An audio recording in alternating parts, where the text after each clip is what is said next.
Welcome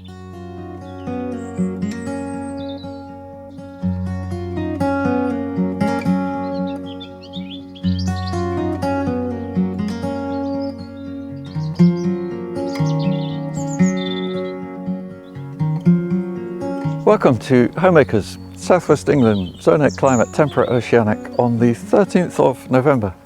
So it's late autumn, just a month and a half until the turn of the year, and yet the garden is still quite full. And this is thanks in no small measure to no dig, as well as being on it with summer plantings. Like, for example, here we've had a nice bed harvested already, quite half of them, of chicory plants which make these amazing radicchios. There's one that weighs around 650 grams, pound and a half, bittersweet leaves which we cut into quarters and then break them to put in salad bags. I sell a lot of salad here, and new growth is not very strong at this time of year, but that's the kind of stored growth which is great in those bags of mixed leaves.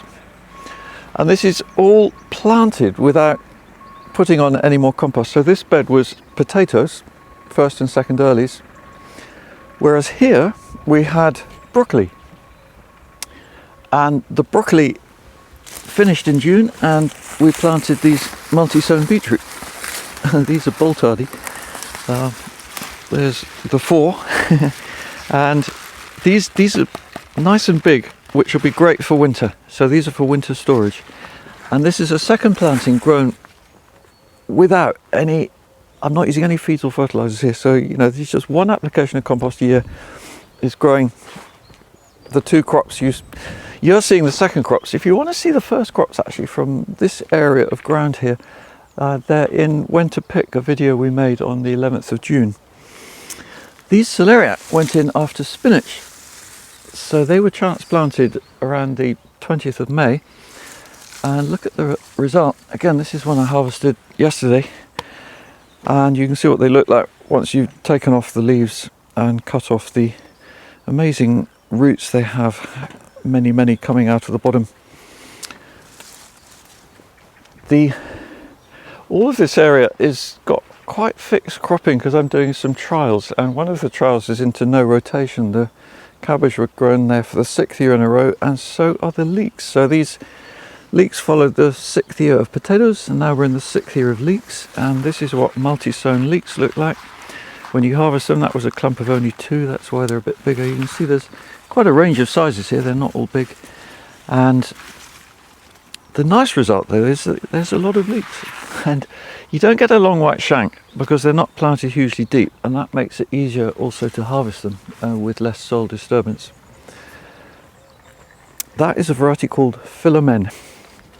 Well, here we have kale, and this kale followed spinach. We started picking it in August, and we have already picked 27 kilograms. That's nearly 60 pounds of kale from this one bed. So by autumn you can feel you've had great harvest, but there's still a lot to come, like these different kind of chicory here. These are called Treviso type 706 TT, and they will stand even for harvesting as late as Christmas. That's probably when we shall pick them. I'm walking across a bed here, which you can do with no dig. You can walk on your beds if you need to. Here we've actually applied the compost for the coming year already. This is Brussels sprouts, and that was the first compost this bed had had for a whole year. And the Brussels sprouts are a second crop. So they followed carrots, and without applying any more fertility you get this amazing growth. And brassicas they're normally called hungry plants, but I don't really think of it in that way. They're just a plant, if you like, and I'm looking to keep the ground cropping the whole time. I'm not leaving the ground bare at any stage. That includes perennial crops, like here we have asparagus, and in fact in the middle we put the stalks, cut down the stems and put them all along the middle pathway, walk on them a bit, and they've already gone down a lot actually. They'll turn into a kind of straw mulch for the coming year.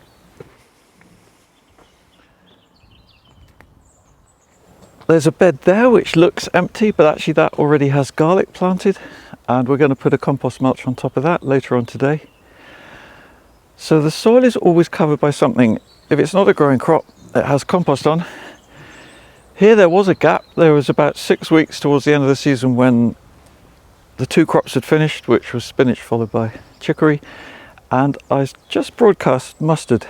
That's white mustard, Synapsis Alba, which is never going to get very big, but it's a nice cover. It's adding organic matter, and in fact we've even been harvesting it for salad because these little shoots make a nice little addition to the salad bags. So it's a bit of a bonus in every way, actually. Very easy to grow.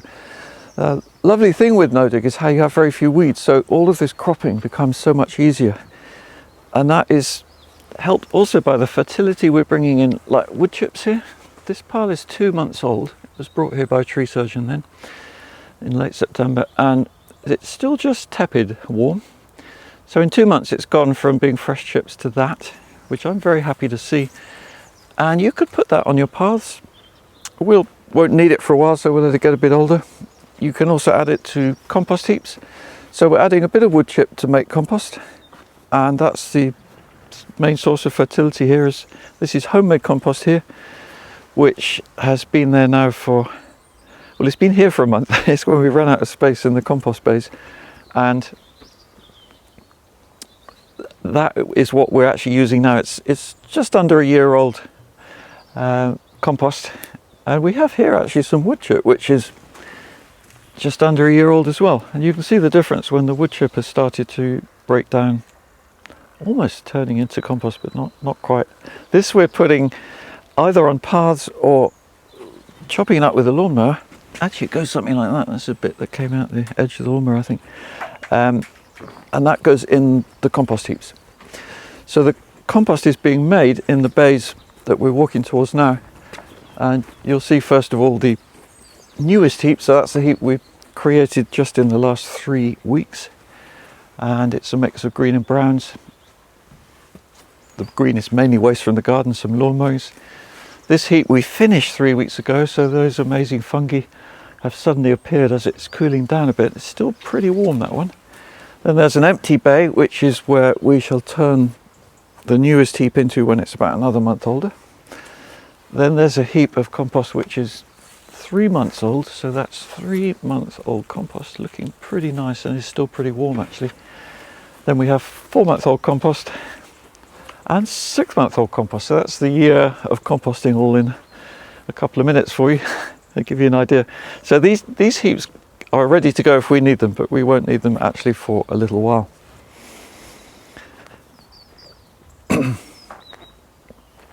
The main garden here is about 1/10 of an acre. The whole area I'm cropping is 1/4 of an acre, and sorry, this is 1/5, and that was about 250 square meters over there that we've looked at. But if you think this is 1/4 of an acre altogether of Homeacres beds, and from that we're selling over £20,000 worth of vegetables a year. It's very intensive, partly thanks to this second cropping or more. I mean, this spinach actually is the 4th vegetable which has been in this bed this year. First it was sprouting broccoli in April that was sown the previous year, then it was peas for shoots, then it was lettuce, and now it's spinach. So the spinach went in between lettuce, so we're doing quite a bit of interplanting, and that spinach, that bed has not had any fertility added to it since the broccoli were growing last in November, so for over a year actually. And look at the abundance of the spinach, and this coriander as well, looking really nice. That should survive the winter and go into spring following, as will these spring onions. So these were sown right at the end of August, transplanted here a couple of weeks after that, mid-September, and the idea is they stay small through the winter and then really start to swell when the days lengthen in March, and from equinox to the end of May you have lovely onions. We'll just selectively pull them. I'll point out here some weeds actually, because we haven't seen many weeds yet. There's like a thistle from homemade compost. You can see they pull out very easily. Winter parsley, I don't really want that there. Dandelion, more grass. Grass is very common here. That's a hand weeding job, and that's how we do weeding at this time of year. And it doesn't take long because there aren't many. That is a few weed seeds from homemade compost. But mostly you can see how clean the beds are with very little weeding. We spend on average around 10 minutes a week here weeding, you know, literally that little, so that saves a huge amount of time. We can really concentrate on the cropping. And look at these lovely carrots. You can also see here the whiteness in the soil in places. I mean, look at this, incredible. Where it's breakdown caused by see what happens here. Actually, I think this one might have forked a bit. No, it's even split a bit. These are oxella. Well, that's a more typical one and good for winter storage. This one is not so typical. It's still good carrot there. It's just split a bit, as you can see. So these carrots were sown quite late, really, 20th of June, following cabbage. And again, no extra fertility or anything. And they spent most of their life under a mesh cover, and that helps to keep the carrot root fly off, which can be a real problem here actually. And there is some root fly in there, but not too much, so I'm confident they will store pretty well through the winter. Whereas the parsnips here we'll just leave in the ground and they store through the winter like that, and we harvest as and when we need them. The broccoli here is, I sow it later than often recommended on seed packets, so this was sown mid-June and we transplanted it very early July, 2nd of July, and it had mesh over to keep the insects off. This will crop in April. Beautiful heads of purple broccoli, and just beyond it you can see some nice pak choy as well. There are quite a lot of brassicas in this corner, and we're harvesting that at the moment for selling as large leaves, actually, for cooking. They're not perfect, they got some flea beetle damage, but they're pretty nice to eat at this time of year. This is the mesh I use to keep insects off brassicas as far as possible. It doubles up in winter for keeping off the pigeons and rabbits as well. We don't have many rabbits here, but sometimes the rabbits can find a planting and do a lot of damage very quickly. So just to be on the safe side, I'll keep these on, and the pigeons also, I just know that they're protected then, and they will crop, all being well, in April. Here we picked yesterday, so that's why this bed looks rather empty. We've been taking off the outer leaves, and that is how we harvest the salad here. We don't use knives, we just keep removing outer leaves. We've been picking this bed every week. Considering it's now the middle of November, that's pretty good going, reflecting the fact that the weather's been very unusually warm for the time of year. And likewise, the leeks are still growing, looking really healthy, I must say. And this is second planting after potatoes. So this bed was potatoes already, 54 kilos of potatoes there. And you can see that one in a video we made that we'll release at some point this winter, which is interesting also because that's a new bed. It's less than a year old. This last year, that was just grass, and then it had cardboard on top. So it started like this, grass and weeds, including bindweed, a bit of couch grass, not too much. And you can see the start point of the process here, where just 2 weeks ago we laid cardboard on the pasture grass and weeds, and so in 2 weeks you can see that's how much you're basically depriving the grass and weeds, whatever's here, basically, of light. And there's a slug. You get quite a few slugs in the first year of doing this, which generally speaking I find don't actually give too much problem, but it's something to be aware of. And we put a first layer of compost on here just to keep the cardboard down mainly, but that's not the finished result yet. The final layer will be quite a bit higher. It can be as much as 6 inches, which quite quickly settles to less of compost, and that's creating a new bed, no dig. That's how most of what you see here started out, but the ongoing amount of compost you need is much less. We're putting on 2 centimetres, even less than an inch actually now, every year for these amazing results. Although here in the polytunnel I do put on a bit more because of this intensity of cropping undercover. So this tunnel, just 4 weeks ago, this had tomatoes, cucumbers, basil, melons, summer crops. Actually 5 weeks, yeah, it was 5 weeks ago. And then we cleared it pretty quickly and popped these plants in. So these plants have been in the ground between 4 and 5 weeks as module raised transplants, and there's a lovely mixture of all the things you can grow in this climate through the winter. So these are for cropping all through the winter, not just 1 or 2 harvests. And we're starting next week. Some of these lovely mustards are coming ready. Different frilly ones, red lace and green frills. And they're all to go in the mix that I sell. And then you get a lovely balance when you add the mustards to the lettuce, for example. There's lettuce and a bit of endive here. And the lettuce is my favourite winter variety, which is Grenoble red. And I've found over the years that Grenoble red is incredibly hardy to the level of cold we have here, which is not huge. It goes down to maybe -6 centigrade, 21 Fahrenheit on average. But also it's slightly resistant to slugs, and it doesn't get too much mildew, and we can keep picking it, the outer leaves, and it just keeps on cropping. This would even crop until June if I didn't need the space. It can be 9 months old by the time you actually finish. I'll just mention in passing a little trial we're doing there with a water vase in the ground. So far I'm not too taken with it, but we'll see. Then between the lettuce you can also see, just coming up now, garlic. So I always grow a few garlic in here amongst the salad. It doesn't take any extra space. And then 1 or 2 other things I'll mention, like different kind of endive there, and beautiful winter herb which is chervil. That's incredibly hardy actually. You can grow that outside too. We've got some outdoors. More mustards, and then pea shoots over there. So therefore, all being well, they survive. They're not quite so hardy as broad beans, but we'll see. And some salad rocket. So that's winter in the polytunnel.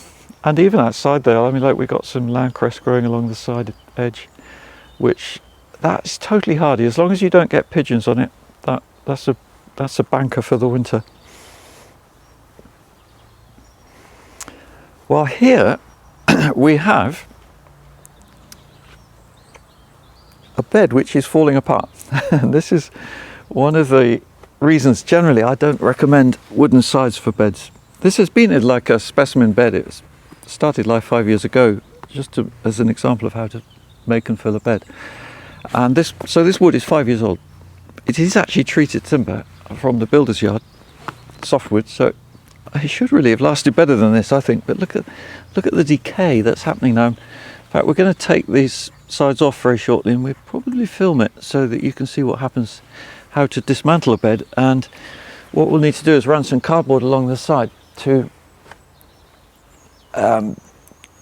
to kill the grass a bit here through light deprivation, and that will just make a little path around the bed and stop the grass spreading into the actual bed itself.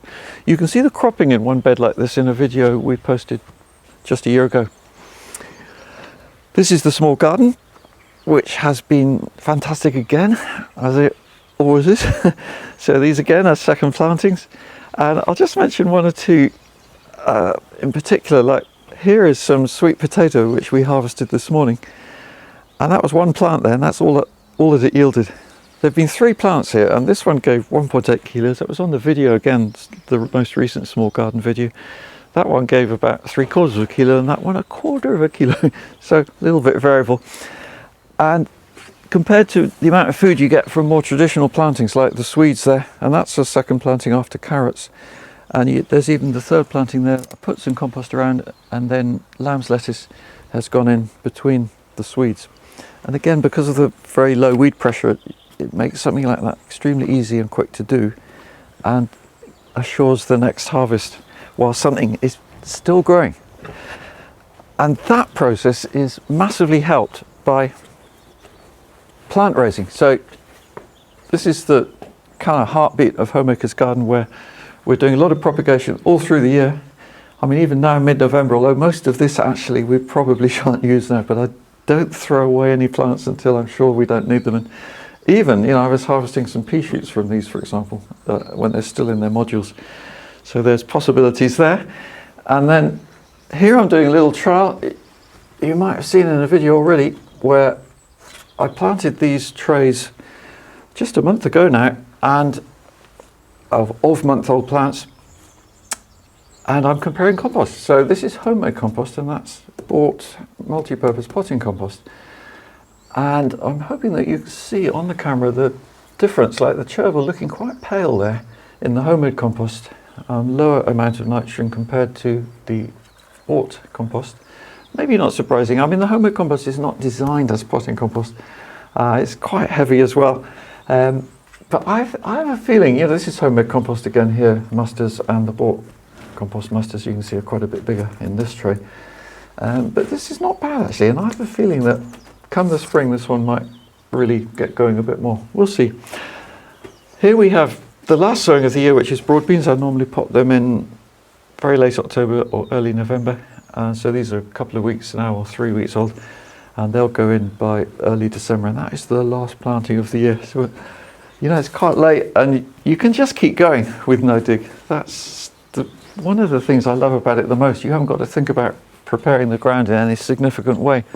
And it's something that's been emphasized to me by running the comparison beds here, where we have dig bed and no dig bed side by side, and we crop them the same, and they have the same amount of compost. So everything's the same, except this bed I dig it once a year and put compost in the trenches.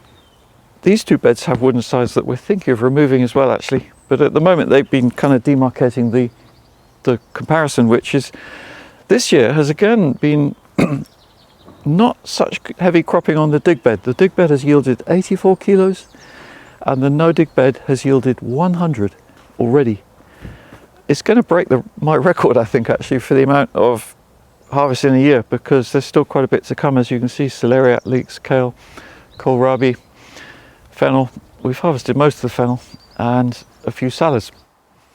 So I hope you've enjoyed this tour of Homeacres in the autumn, very late autumn, almost winter. And if you want to learn more, do check out my new book, No Dig Gardening, and we're selling that, for example, off the website in conjunction with calendar, because calendar some means, or diary, to have dates. A lot of this is about sowing and planting at the best time to keep your beds full all the time. No dig really helps with that, because the beds are always ready as soon as, or even before, you've finished a harvest. And I'll finally finish by just saying a big thank you to all our members who've joined already. You can join my channel with the button at the top of the page here, and you pay a subscription every month, and that mostly we're using that for bursaries to help train people in no dig and discover more about this wonderful way of growing.